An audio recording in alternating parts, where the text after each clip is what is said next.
अभिषेक शर्मा ने वो कर दिखाया जो भारत की तरफ से टी20 इतिहास में आज तक कोई नहीं कर पाया था।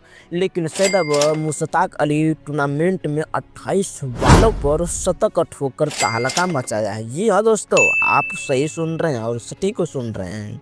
लेकिन सुनने से नहीं होगा, अगर आप हिंदुस्तान से हो तो फाइनली चैनल को सब्सक्राइब करोगे, और अगर अदर कंट्री वाले हो भैया तो आप भी अपना अपना कंट्री का नाम भी सेलेक्ट करोगे, अदरवाइज लाइक एंड चैनल को सब्सक्राइब भी करोगे। तो आज देखना काफ़ी दिलचस्पी होगा कि अदर कंट्रीज वर्सेस इंडिया का कितना पावर देखने को मिल सकता है।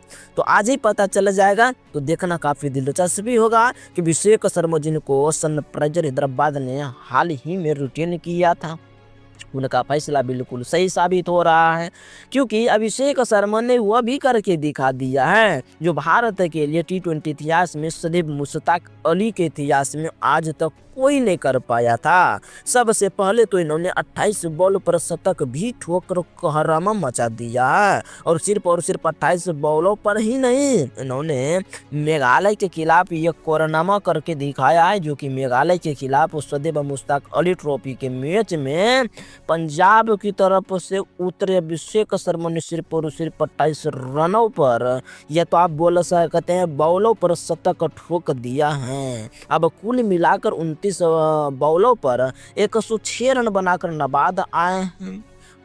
अपनी टीम को 10 ओवर से भी कम ओवर में, यानी कि 9.3 ओवर में मैच जीत दिया है, क्योंकि पंजाब को 142 रनों का टारगेट मिला था, उसमें से 106 रन अभिषेक शर्मा ने ही ठोक दिए थे। अब बड़े आराम से 9.3 ओवर में ही पंजाब की टीम यह मैच जीत गई है। अब यह 28 बॉल में शतक ठोक कर कैसे अभिषेक शर्मा ने बहुत सारे रिकॉर्ड अपने नाम भी किए हैं, और अब क्योंकि हर तरफ उनकी चर्चाएं हो रही है सनुल्ला मोहल्ला सब में। और आपको बता दूं कि पहले तो उनकी पारी में देखिए 365 का स्ट्राइक रेट था, अब 8 चौके लगाए और 11 भी लगाए हैं, यानी कि आप समझ रहे हैं कि 365 के स्ट्राइक रेट से इन्होंने 106 रन भी बनाए हैं, और बहुत तूफानी बल्लेबाजी किया है। और उसके आवाज़ में, यानी कि अलावा, मैंने शुरुआती में कुछ गलत बताया था। शुरुआत में ही कहा था आज तक भारत का कोई भी बल्लेबाज जो है टी20 में नहीं कर पाया था,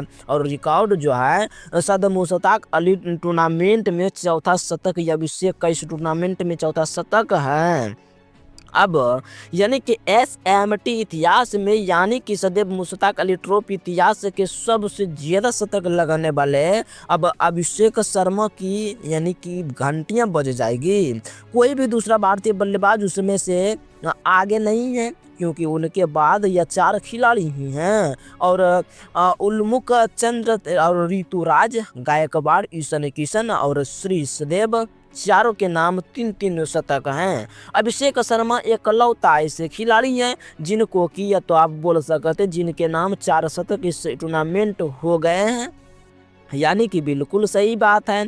जो कोई नहीं कर पाया था वो अभिषेक शर्मा ने कर दिखाया है। इसके अलावा पूरी दुनिया में टी20 इतिहास की एक दूसरी सबसे हाफ सेंचुरी है जो अभिषेक ने ही लगाई है। इन्होंने 28 बॉलों पर शतक ठोका, और 28 बॉलों पर शतक तो ठोक कर कोहरामा तो मचा दिया है, वो इस मामले में नंबर 2 पर भी आ गए हैं। हालांकि इसके साथ यानी कि उर्विल पटेल भी है, उर्विल पटेल ने भी 28 बॉलों पर शतक ठोका था। तो एक तरीके से यह ज्वाइटिक सेकेंड, यानी कि हाईएस्ट सेकेंड सबसे तेज सेंचुरी है टी20 के, यानी कि सबसे तेज सेंचुरी। वैसे भी एक्स्ट्रोटिलिया आप साबित तो कर सकते हैं। चौहान के नाम साहिल इसी साल, यानी कि सुप्रीम्स के खिलाफ 27 बॉलों पर शतक भी ठोका था। अब यानी कि आप अगर बॉल पहले भी ठोके तो थे, लेकिन एक शतक ठोक देते तो दुनिया की टी20 इतिहास के नंबर 1 बल्लेबाज बन जाते। अब सबसे तेज गेंद, यानी कि सेंचुरी लगाने में मामले में, लेकिन कि सही साबित हो रहा है